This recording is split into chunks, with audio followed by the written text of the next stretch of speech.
seni ya? Maksudnya seni yang sedang digeluti oleh Mas Wanggi gitu. Itu tuh bagian dari seni apa, Mas?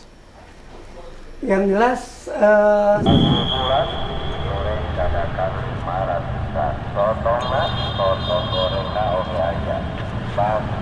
di titik Dasar Sila Bandung, titik di mana sejarah konferensi Asia Afrika.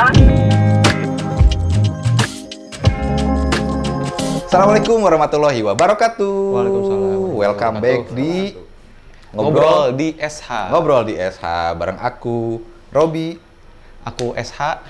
Selalu pakai gimmick yang sama. Siapa nama lu yang mana? Evan. Evana juga. Sekarang kita tidak berdua. Untuk nge-host kita ada satu lagi. Teman kita, Kakak Aji. Halo. Selamat datang Kakak Aji. Dan tentu saja kali ini kita ngobrol dengan bintang tamu yang sangat spesial, yaitu Mas Wanggi Hudiatno. Wanggi Hud aja. Wanggi Hud, alright. Mas Wanggi, kayaknya kita harus kasih dulu spill deh, siapa sih Mas Wanggi itu? Kayaknya bisa mengeluarkan sebuah gerakan-gerakan yang bisa ditebak sama teman-teman berbagi ini. Oh, oke, boleh.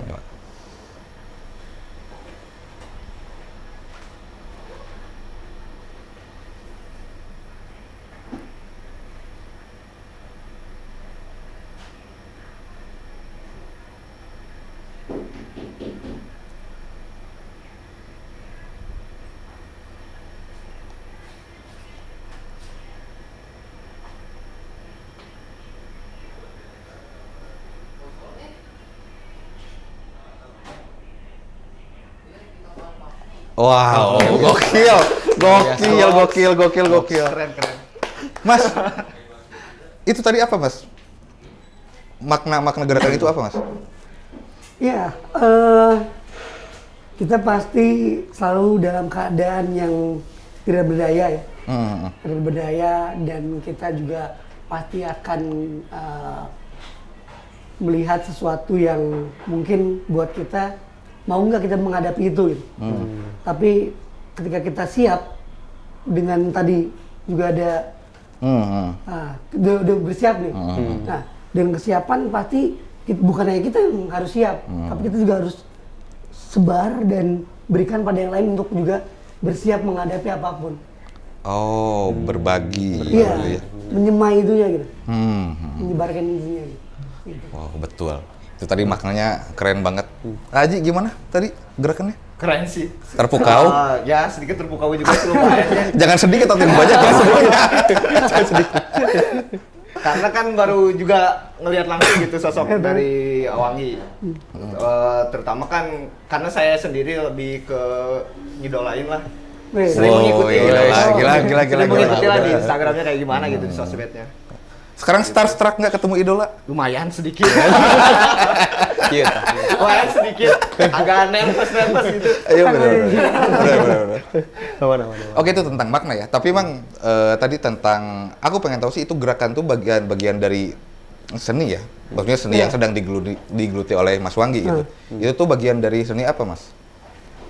Yang jelas pantomim. Jika dia bermakeup. Dan yaitu salah satu repertoire kecil atau narasi tubuh yang muncul dari tadi ya, dari ketika ada yang diinginkan lewat kata-kata, nah bisa digerakkan oleh tubuh. Nah itu yang mungkin agak membedakan dari seni lainnya, karena dengan jam terbang, dengan dedikasi, dengan membaca literatur dan sebagainya, personal seniman akan cepat menangkap apa yang diinginkan gitu. Nah ini kan harus cepat hari ini kan dunia kan gitu. Jangan sampai kita dikalahkan oleh teknologi. Nah itu yang paling buat saya adalah tantangan di zaman modern seperti itu gitu. Oke. Gitu. Berarti sebenarnya tetap ada pesan yang pengen disampaikan ya, interpretasinya melalui apa aja. Seni kan sebenarnya membuat pesan itu mudah dengan medium apapun gitu. Salah satunya mungkin di pantomim itu di tubuh ya. Iya. Betul. Secara esensi berarti dia menyampaikan satu pesan yang kalau ditulis panjang, tapi kalau dengan tubuh dia cuma nggak ada 1 menit, tapi banyak pesan-pesan atau pesan-pesan eksplisit yang subtil dan juga membuat orang akhirnya berpikir. Nah, zaman hari ini kan susah untuk orang mengajak berpikir. Yuk kita berpikir bareng gitu. Gitu. Nah, kadang untuk memantik cara berpikir sendiri juga harus baca apa ya gitu. Nah, kan ada ini ya, triggernya gitu. Gitu. Harus baca apa ya, harus melakukan apa ya gitu. Nah, disitulah salah satu tantangan untuk bisa meyakinkan bahwa gerakan tubuh yang sehari-hari kita lakukan itu adalah semuanya punya makna. Cuma kita nggak sadar bahwa setiap langkah kita, setiap gestur kita, movement kita itu punya makna tersendiri di tempatnya, di ruangnya. Asal tepat dan bisa memberikan satu kebermanfaatan untuk tempat tersebut. Oh, oke. Gitu. Menarik. Kak Epan, gimana Kak Epan? Mengerti? Belajar dari mana Awanggi? Maksudnya belajar dari mana gitu awalnya? Apakah ada sekolahnya gitu atau Awanggi explore atau gimana? Iya, sebenarnya ini tuh sekolah kehidupan. Cuma memang kan karena saya basicnya adalah sekolah di sekolah tinggi seni gitu. Gitu. Nah, mengambil teater. Nah, di teater justru bagaimana kita ambil juga manfaat-manfaat atau pengetahuan-pengetahuan dari barat misalnya gitu. Nah, tapi kan kita juga punya pengetahuan dari timur yang kita kadang tidak boleh juga mencerabut akar tersebut gitu. Nah, nilai-nilai itu yang akhirnya sepertinya hari ini kita harus mengkomparasi itu gitu. Apa yang kita ambil dari barat, apa yang kita juga ambil sepenuhnya dari yang kita miliki ini gitu. Nah, itu yang mulai hari ini mulai kita tinggalkan dan kita juga hadirkan di tempat atau tongkrongan di ruang apapun. Walaupun kita juga masih ketergantungan dengan sosial media, ketergantungan dengan apa-apa yang sulit untuk kita bahasakan atau pikirkan. Nah, karena kan kalau kita nongkrong berarti cicing wae. Nah, diam aja gitu. Benar. Gitu. Nah, kamu diam aja tuh kamu. Diam aja. Bergerak kumaha we kurang gitu. Iya, gitu. Gimik. Nah, kalau hari ini gitu, anak-anak sekarang harus banyak gimmick, harus ada spektakel, gitu ya, gitu. Nah, itu yang membuat suasana pada akhirnya bukan yang mencair, tapi juga itu ada interaksi. Betul. Entah obrolannya apapun, kemudian jadi sesuatu yang ibaratnya bikin satu project ya, kolaborasi, bikin satu agenda apa. Gitu. Nah, itu juga yang saya lakukan beraktivitas hari ini tuh. Sampai hari ini lah berarti bisa duduk di sini sama teman-teman itu berawal dari hal-hal itu gitu, memulai itu, memulai yang ibaratnya yakin gak ya bisa menjadi apa satu movement atau satu bentuk kultur di tongkrongan di teman-teman gitu. Gitu. Wah, itu menarik Mang. Tadi ada satu kata yang aku suka Mang tentang semua berarti berawal dari hal kecil ya, small thing sampai akhirnya ada movement besar. Iya. Ini aku pengen nge-review sedikit tentang pergerakan-pergerakan yang Mas Wanggi lakukan ya. Salah satu hal yang bikin aku amazed ke Mas Wanggi itu adalah ketika adanya mudik movement, Mang. Oh iya. Ya kan maksudnya tuh menurutku gokil ya, maksudnya tuh kayak ini ngapain mudik movement gitu. Pasti itu awalnya dari obrolan-obrolan yang nothing gitu ya, pasti yang kosong gitu. Iya. Nah, akhirnya kenapa si Mas Wanggi bisa membuat itu? Akhirnya mengelaborasi semua hal itu menjadi sebuah gerakan yang menurutku epic gitu dan mungkin genuine gitu ya di kita mah gitu. Ya, salah satunya mudik gitu ya, kita kalau ambil kata mudik, mulih, kaudik, pulang ke kampung lah ya istilahnya gitu. Nah, itu aktivitas tahunan yang selalu berulang dengan berbagai macam banyak peristiwa kejadian. Mau kita mempersiapkan barang-barang yang nggak penting juga buat ke pulang kampung, tapi harus ini bawa sampai seabrek-abrek gitu. Nah, itu aktivitas yang terus berulang tiap tahun. Nah, itu nggak pernah disadari oleh kita sebagai manusia.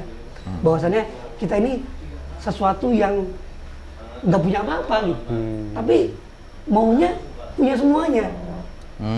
Nah, disitulah akhirnya saya membuat mudik movement untuk kembali lagi pada kesadaran yang kita sudah berjarak dengan itu. Gitu. Satu bentuk kesadaran yang sudah berjarak dengan itu, yang dimana ya kalau mau pulang ya pulang aja, kita harus tidak mau apa-apa. Tidak usah ada muatan yang ingin Nggak ini ada. kan. Ya akhirnya banyak peristiwa dan kejadian kecelakaan, tidak sampai rumah, sampai perumahannya meninggalkan sebuah nama gitu. Dan ada satu hal yang buat saya selama 10 tahun lebih tadi Mudik Movement dengan tahunan itu yang mungkin terputus juga dengan pandemi pada saat itu, saya membaca bahwa ini adalah salah satu ruang spiritual saya untuk membaca ulang tubuh saya, pikiran saya dengan fenomena yang dibentuk oleh masyarakat modern itu. Oke. Wah, iya, benar Bang. Benar. Orang baru tahu sih Abang. Mudik teh singkatan. Ya baru tahu juga ya, Mudik teh singkatannya. Bilang Iya, kamu. ternyata mudik. Boleh ke Udik, Oh, boleh ke boleh ke Udik. Udik. Itu mudik. Tapi benar menarik. Ngomong-ngomong tentang mudik, biasanya kan kita kalau mudik Lebaran, di momen Lebaran ketemu keluarga kan, pasti banyak sajian. Seperti kita saat ini, kita juga sudah banyak tersaji makanan di kopi mana Mang ini? Kopi Rumah Sangrai Tua. Kopi Rumah Sangrai Tua. Mang kayaknya kita harus mencicipi hidangan ini dulu Mang. Boleh. Harus dicobain. Harus Betul. ya. Tapi sebelumnya Mang, ini karena Mas Aji ini salah satu yang meracik di sini ya. Oh. Coba pilihkan menu-menu yang cocok untuk kita berempat. Nah, Oke. Boleh. Ini kalau untuk Mas Wangi sih kayaknya kalau aktivis biasanya lebih suka yang prefer kopi sih. Kalau prefer Prefer kopi, kopi. enaknya yang ini sih, yang kopi toko tua. Oh ini. Nah, Oke. ya. Kopi Toko Gas, Tua Mang. itu. Iya. Iya. Kalau misalkan Siapa coba aku? siapa kenalan lagi ya tuh? Robi. Iya. Ya, oke. Kalau lebih mah kayaknya lebih ke kopi toko susu sih. Oh, kenapa? Karena lebih smooth, creamy manis. Oh, benar. Smooth. Manis. Aku smooth, Manis. guys. Yang mana, Mas? Ini? Iya yang ini. Oh, betul. Wow. benar. Aku yang mana berarti? Kalau Ama yang itu aja yang deket yang coklat. Yang dekat. Aku yang dekat siap. Karena memang lebih santai juga sih, lebih kalem lah. Oh, berarti ini Betul. apa Lebih coklat ya? manis, Iya. Betul, Oh, betul, benar. betul.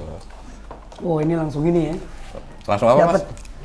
Langsung dapat apa, Mas? Dapat apa? Langsung dapat Energi. semangatnya. Wah, energi Langsung benar. dapat Ya, inspirasi. betul. Keren. Itu antum apa ini? Sama? Ini kopi Rumah Sangrai. Oh yang ini ya. Ya, best kopi kacang. Signature. Oh, kacang. Kopi kacang. Betul. Kacangnya. Iya. Coba ya. Ya. Best. Tapi bener sih ini sesuai banget kalau sama aku ya. Tadi kalau kamu bilang ini sweet dan creamy, iya sih. Rumah Benar-benar menarik. Iya, emang cocok banget.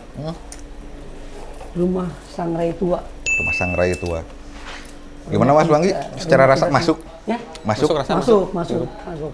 Karena suka kopi juga kan. Oh, suka ngopi. Wah, Kita kopi harus suka kopi. banget. Harus suka kopi. Kopi banget.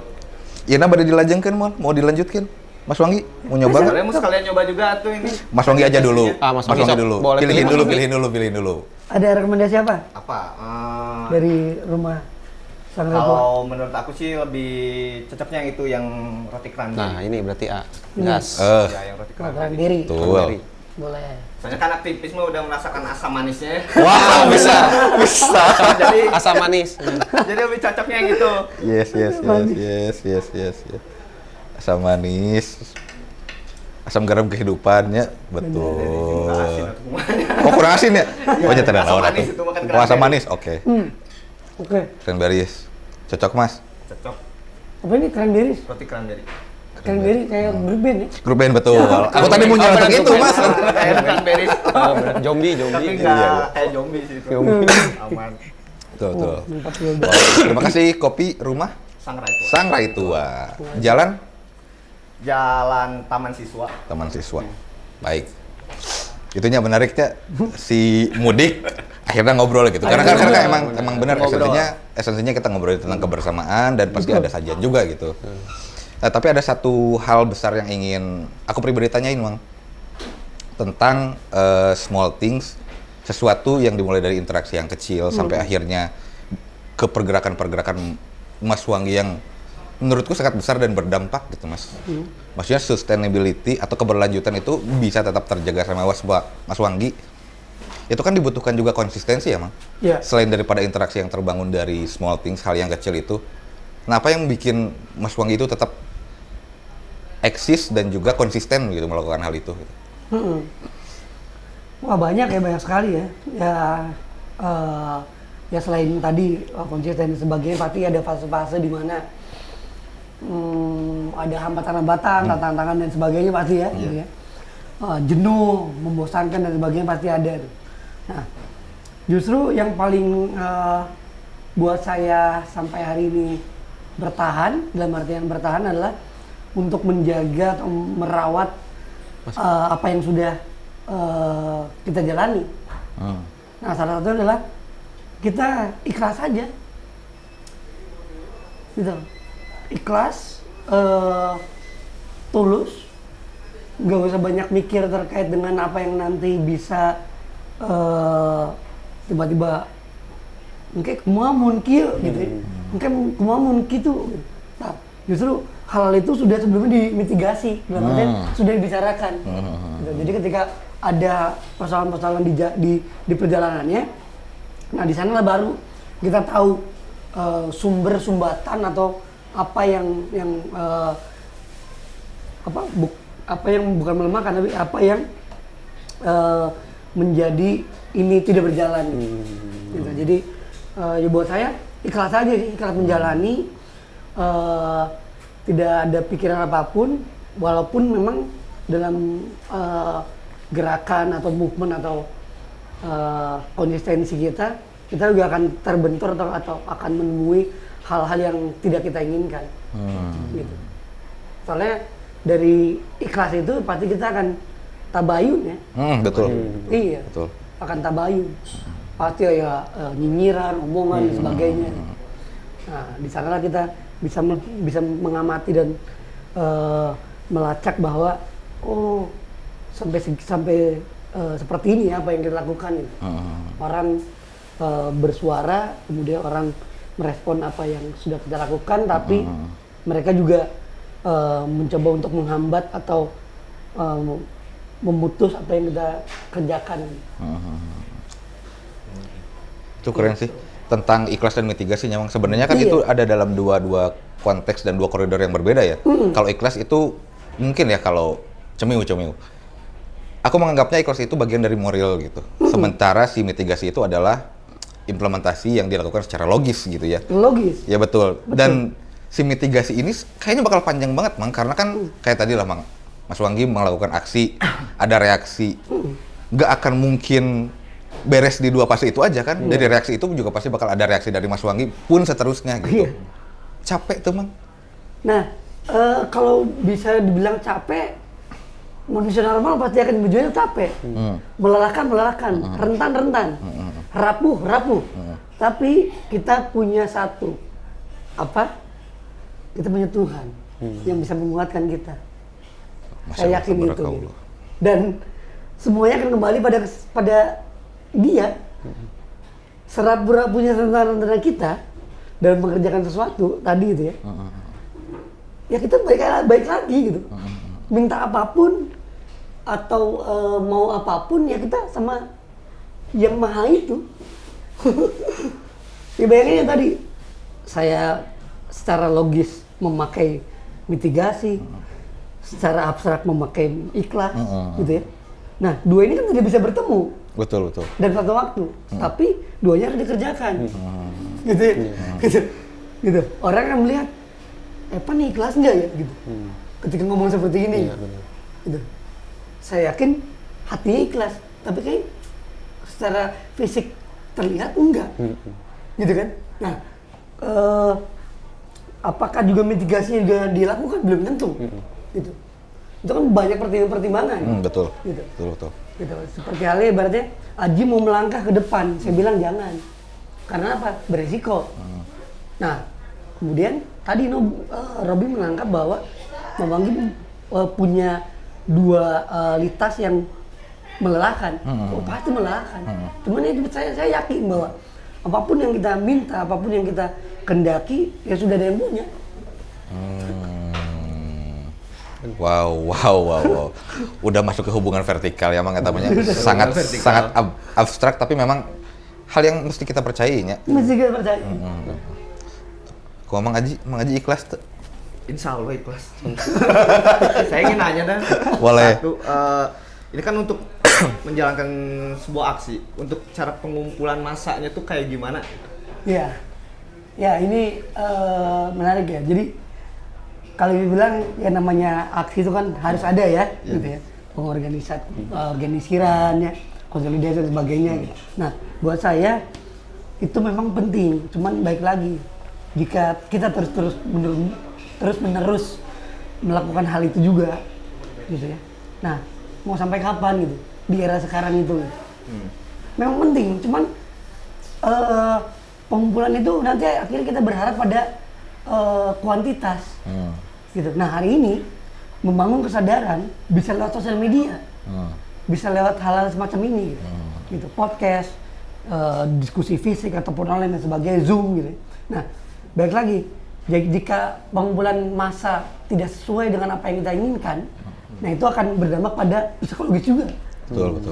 Nah, maka dari itu saya selalu melihat bahwa apapun itu yang dilakukan semuanya baik. Tapi jika kita juga berorientasi dengan harus banyak, harus jumlah segini dan segini, nah kemudian kita dikecewakan dengan kehadiran, nah itu yang akan membuat dampak dari apapun namanya gerakan itu tidak ada apa-apa gitu. Nah makanya saya dan teman-teman bahkan lahir gerakan pun dari saya bahwa kita ini lagi gerakan organik.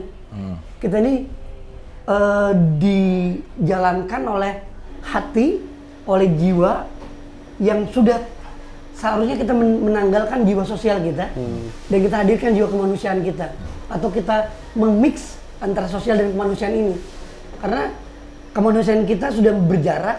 Nah, kita terlalu banyak jiwa sosial hari ini, gitu. Nah, berbeda ya, sosial dan kemanusiaan gitu. Nah, sosial itu adalah bentuk-bentuk yang loyal, gitu. Sangat loyal, sangat berhambur, bahkan loyal dan berhambur. Nah, kemanusiaan itu adalah bentuk-bentuk yang subtil dan tidak diketahui. Nah, makanya disebut manusia misterius. Nah, kemanusiaan itu adalah misterius yang disembunyikan oleh manusia sendiri. Makanya kita tidak pernah memunculkan kemanusiaan itu dalam apa? Dalam kehidupan sosial. Jadi kita tidak pernah menghadirkan kemanusiaan dalam kehidupan sosial kita, karena kita terlalu banyak menghadirkan jiwa-jiwa sosial, gitu, yang terus-menerus hambur di sosial media. Makanya namanya sosial, bukan manusia media. Ya benar. Kita hambur. Apa akhirnya membuat sampah sosmed. Nah, tapi itu tantangan terbaru hari ini. Gitu. Bagaimana sosial media kita juga dia menghadirkan satu kebaikan kecil, kemudian bisa dilihat oleh 10-20 orang viewer atau like. Nah, di sanalah apa yang kita sebarkan jadi dampak atau jadi sesuatu. Gitu. Begitu, Bang. Bagus benar pertanyaannya. Ya benar sih, Mang, kalau aku boleh ngasih tanggapan juga tentang si quantity gitu ya. Kan kalau kita udah ngeset ekspektasi si quantity yang sebanyak itu, ketika tidak terfulfill sebanyak itu kan malah tidak jalan aksinya gitu. Dan akan sangat disayangkan orang-orang yang sudah mau mengumpulkan tenaga dan waktu untuk ikut. Betul. Gitu, walaupun secara quantity tidak terpenuhi gitu ya. Nah, kadang-kadang poin-poin itu yang kita lupa gitu, Bang. Daripada tidak jadi, ya mending jalan dengan yang seadanya gitu. Karena mungkin nyambung juga ke 2 poin tadi ya, yang tentang sosial dan juga kemanusiaan. Di kemanusiaan itu mungkin ada bagian dari kepekaan manusia ya yang mulai tergerus gitu. Itu emang terasa nggak sih, Bang? Secara apalagi zaman sekarang gitu ya, tentang kepekaan itu. Iya, sangat tergerus ya, karena kita tadi sudah berjarak dengan kita sebagai manusia, gitu. Jadi semuanya tidak bisa melihat dirinya sendiri, gitu. Kan semua harus memulai dengan diri kita dulu, ya. Gitu. Baru kita kira-kira saya ngomong ini diterima nggak ya oleh Evan, diterima nggak oleh Robi, gitu. Diterima nggak oleh Haji, gitu. Nah, gitu kan, gitu.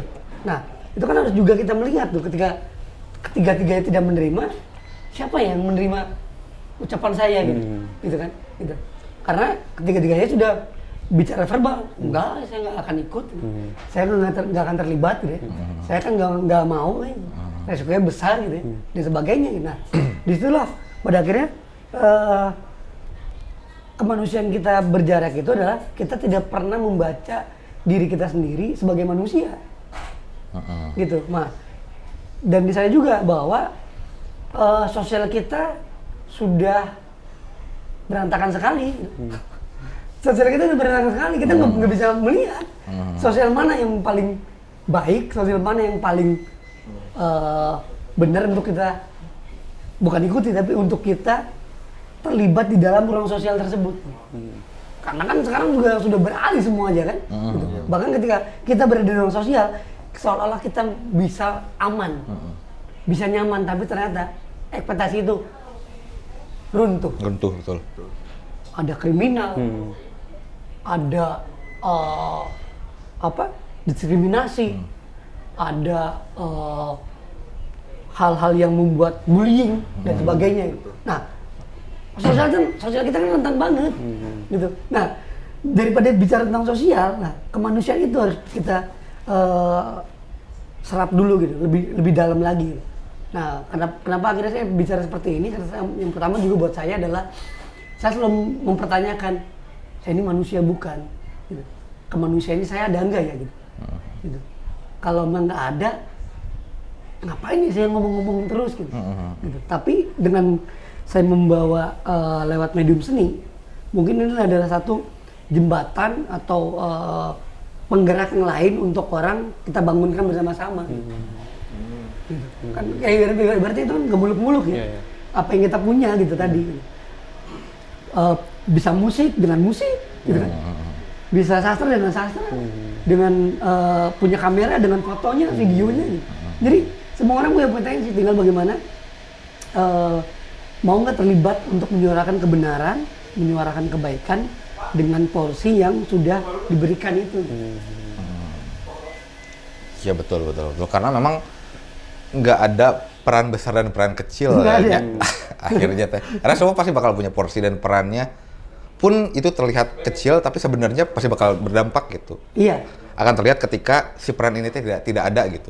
Geningan kali ngetin orang mah. Kadang-kadang kan kayak gitu ya. Gitu. Nah itu manusia Indonesia banget tuh, gitu kan? Ketika mengkerdilkan dirinya ya. Betul.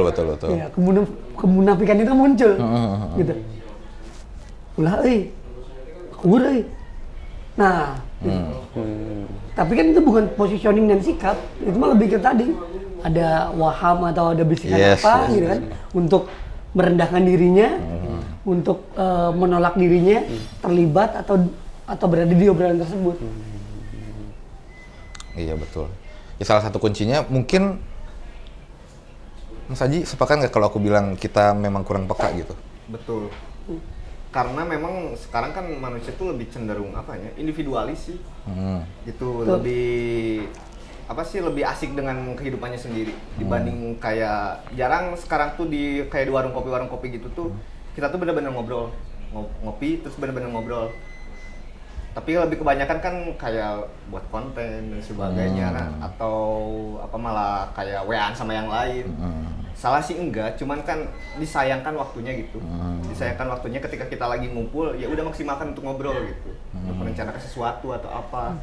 Dan mungkin yang tadi untuk jadi konsolidasi aksi dan sebagainya. Gitu. Benar. Super sekali. Kakak Evan, super sekali ya jawabannya.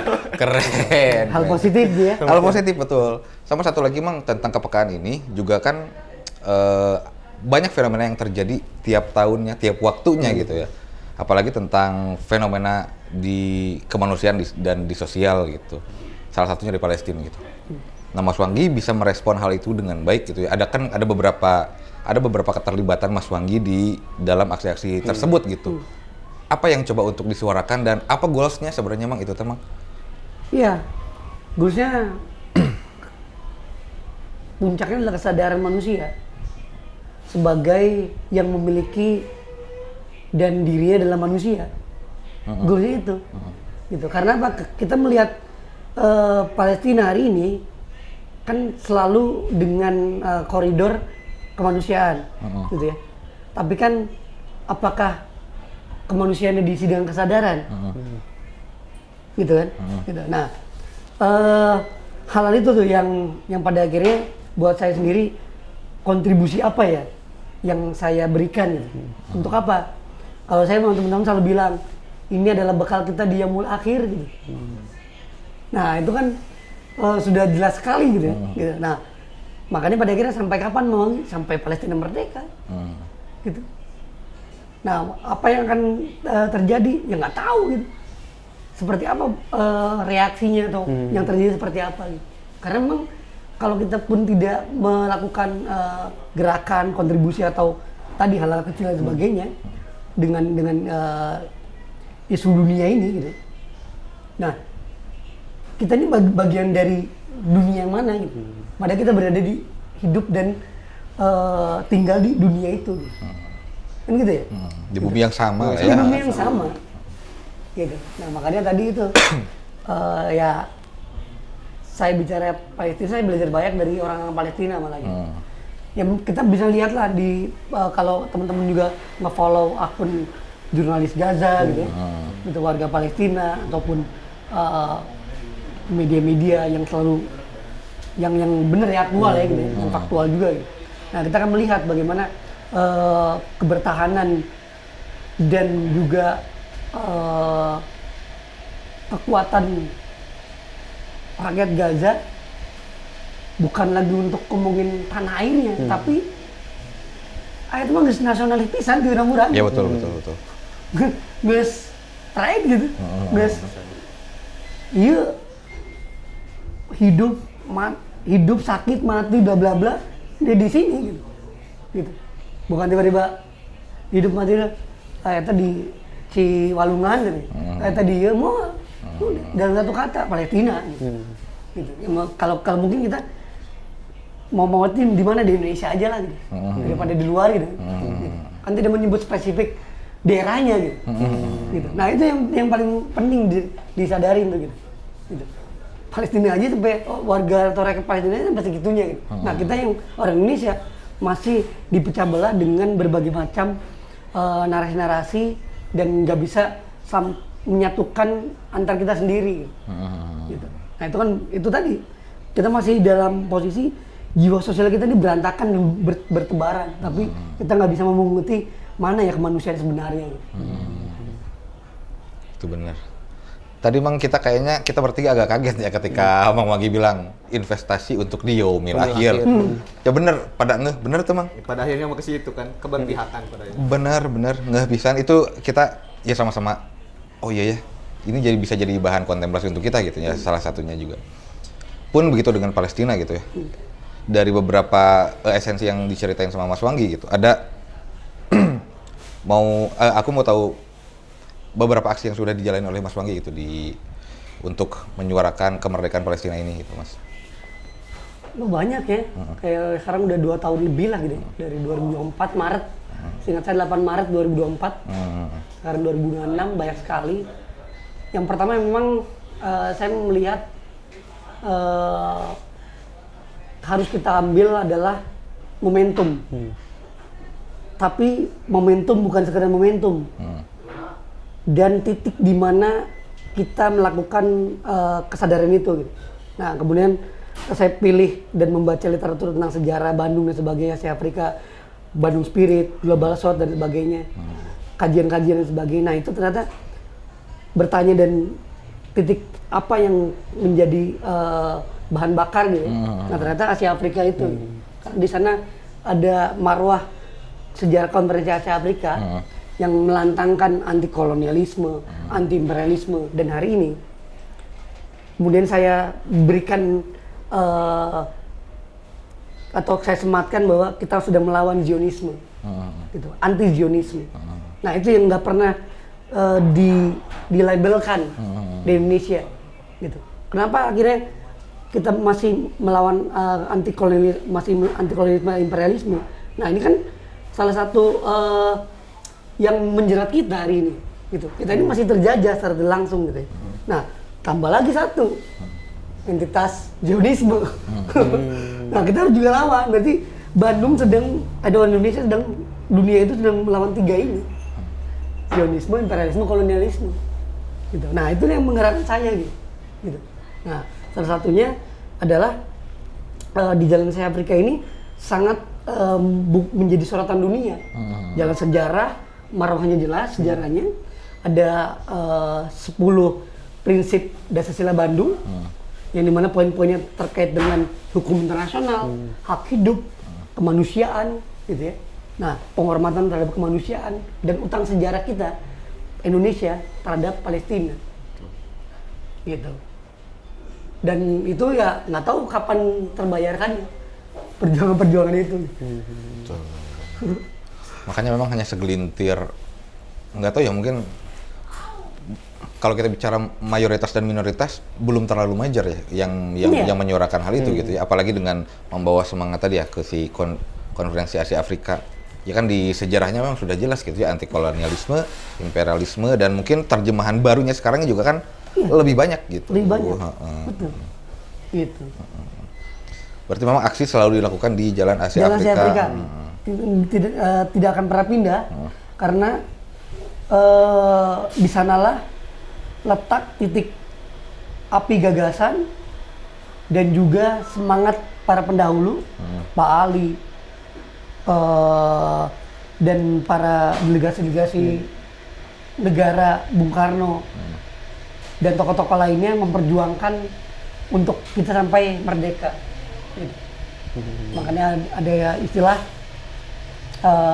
selama kemerdekaan bangsa Palestina masih direbut bangsa lain, nah Indonesia masih terus memperjuangkan kemerdekaan Palestina. Ditambah tadi, ya mungkin ditambah tadi dengan ada hutang negara kita, tapi di luar itu pun sebenarnya kan kita tetap harus membantu gitu, menyuarakan. Betul. Yes, betul. Tadi emang kita sempat ngobrol off air ya, Mang. Mas Wanggi udah bawa ini, Mang, zin ya? Iya. Ini zin apa, Mang? Bisa dijelaskan, Ya, Mang? buka aja ya? Nah, itu zin itu salah satu apa ya, kalau bisa bilang lanjutan dari gerakan kita yang biasa kita lakukan di jalan. Kita juga harus memikirkan duplikasi apa lagi yang bisa menjadi pengetahuan. Kan kalau ketika di jalan itu kan orang euforia ya, berteriak, yel-yel gitu ya, gitu, marah-marah gitu dan sebagainya ya. Ekspresif ya gitu. Nah, dari semua ekspresif tadi, nah harus ada juga bentuk-bentuk pengetahuan fisik. Nah, ini beberapa teman-teman yang merespon, ini ada zin, ada juga ini, ada juga buku foto. Gitu. Jadi memang pada akhirnya ini juga salah satu duplikasi bahwa pengetahuan dari jalanan juga ada pengetahuan yang bisa kita baca dan kita pelajari. Salah satu bentuk merawat ini juga ya, maksudnya karena ini akan lebih long last gitu dan bisa terbagikan dengan baik gitu. Betul. Oh, berarti emang tadi ya ini adalah bagian dari mitigasi juga mungkin ya, selain daripada aksi dan juga pendokumentasiannya. Pendokumentasian. Gitu. Wow. Nah, ini buku foto, ini zin. Nah, ini buku foto yang bisa bilang, kalau saya bilang ini adalah salah satunya buku foto yang bicara tentang gerakan hari ini terkait dengan menyuarakan Palestina. Nah, ini dokumentasi. Dokumentasi dari awal aksi. Iya. Oh, keren. Kalau yang ini? Ini sama, tapi ini beragam dari ada musik, ada kronik tragedi Palestina. Ini bisa kita dapatkan nggak secara sebagai orang-orang umum gitu, Mang? Bisa. Ini ada di toko Kenangan Asih akunnya. Ini ada di Raw Publishing.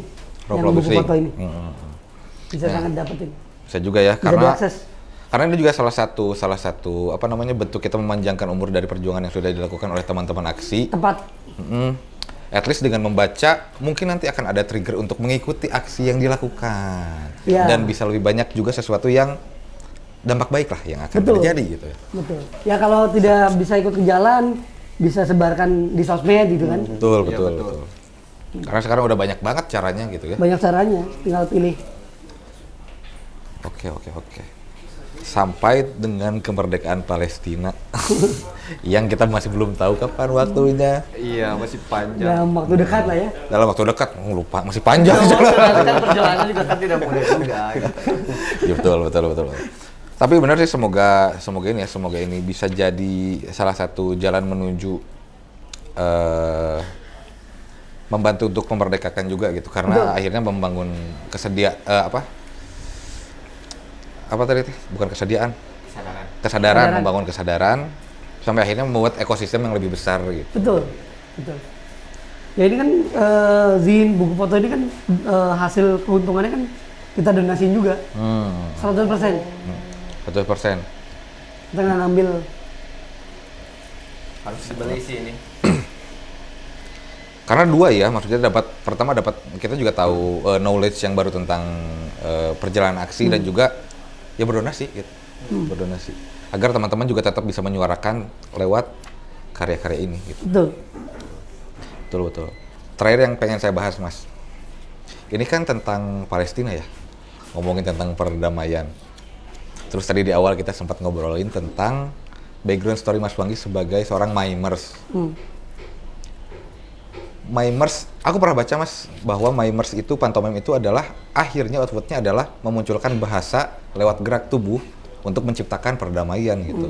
Ya secara singkat adalah bahasa perdamaian gitu. Apa itu salah satu yang melatar belakangi Mas Wanggi juga gitu?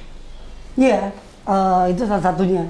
Karena secara global, mime the language of peace kan. Jadi pantomim sebagai bahasa perdamaian. Itu yang diserukan oleh organisasi pantomim dunia gitu. Nah, tapi kan hari ini kembali lagi kita harus mempertanyakan juga narasi perdamaian tersebut gitu. Karena di Palestina menyinggung terkait dengan tadi isu Palestina, ada board of peace di sana yang harus juga Indonesia keluar dari dewan perdamaian palsu itu gitu. Yes. Dan juga jadi perdamaian ini kita juga harus pertanyakan lagi ulang gitu. Tadi damai untuk diri kita, apakah kita bisa menyebarkan kedamaian juga untuk orang lain? Gitu. Nah, karena ketika damai hanya untuk diri kita sendiri, buat apa gitu? Yang pada akhirnya itu adalah bentuk transaksional gitu. Nah, ketika damai itu dihadirkan dengan ketulusan, kejembaran gitu ya. Nah, tidak akan ada transaksional. Kebaikan itu tidak akan dibicarakan. Nah, namanya kebaikan itu tidak akan terus disebut-sebut. Karena apa? Sudah sekali memberikan kebaikan, sudah. Dia akan terus bergerak sesuai dengan universe ya. Kalau sekarang bahasanya universe-nya gitu kan. Gitu. Tiba-tiba Aji hari ini ngasih sesuatu ke A, nah nggak mungkin Aji ke A terus gitu. Mungkin Aji pengen ke T, ke Z gitu. Gitu. Jadi ya kita perlu memberikan satu perspektif untuk bisa bahwa yuk bareng-bareng kita juga bersuara tadi menyerukan perdamaian dengan apa yang hari ini kita serukan gitu. Nah, di sana pantomim termasuk tadi sebagai seni gerak gitu ya, seni bahasa tubuh. Nah, kita punya tanggung jawab itu tuh sebagai the language of peace ini gitu. Betul. Wow, ternyata semuanya nyambung ya kalau kita cari benang merah gitu. Dan itu juga aku yakin di Mas Wanggi bagian dari mitigasi sih. Dari awal. Sepertinya menyambungannya bisa. Benar itu bagian Contoh dari dari dinas perhubungan gitu. Betul, Bapak Dinas. Komisaris. Betul. Gitu. Dari Mas Aji atau Kakak Evan ada yang mau ditanyakan lagi? Lagi seru nih, bentar. Lagi seru, betul. Kayaknya kita akan lanjut membaca lagi ya. Iya. Dan obrolan kita ini juga bagian dari dokumentasi selain daripada ada Zin dan juga kita ada digital download, bukan digital file yang ada di platform YouTube yang bisa kalian tonton lagi supaya kita tetap bisa menyerukan dan bisa merawat tentang perdamaian ini supaya panjang. Gitu, Mas Wanggi. Ini sangat berisi banget. Terima kasih banyak Mas Wanggi. Terima kasih. Atur nuhun, terima kasih. Buat teman-teman berbagi, jangan lupa tetap saksikan konten kita setiap hari Setiap hari akan tayang, pokoknya nonton aja ya. Pokoknya pantengin aja di Instagramnya sharinghappiness.org. Dan kalau teman-teman juga ada yang mau ngundang siapa, teman-teman berbagi yang lainnya boleh di komen aja ya Di komen aja, betul. Selain Mas Wanggi yang lain misalkan siapa? Betul. Gitu. Atau Mas Wangi lagi gitu misalkan Oh, Mas 8 Wangi episode lagi. gitu aja, ayo berjajar Mas Wanggi ya. terus. Bang, Mas Wanggi lagi bang misalkan. Iya benar. Kurang nih ngobrol. Bisa juga sih sebenarnya kopdar ya kalau misalkan mau ketemu Mas Wangi juga bisa ikut di dalam ya beberapa aksi lah. Bisa Aktivitas, betul. aktivitasnya. Bisa inilah follow aja Instagramnya Mas Kepoin Wangi. aja Iya. Mas Wanggi. Ya, asal jangan ngikutin tiap hari lah. Oh jangan ya, takut itu takut. Serem ya, serem. Oke, kalau gitu aku Robi Evan. dan Aji. Kakak Aji bersama Mas Wanggi. Thank you everybody. Assalamualaikum. Assalamualaikum.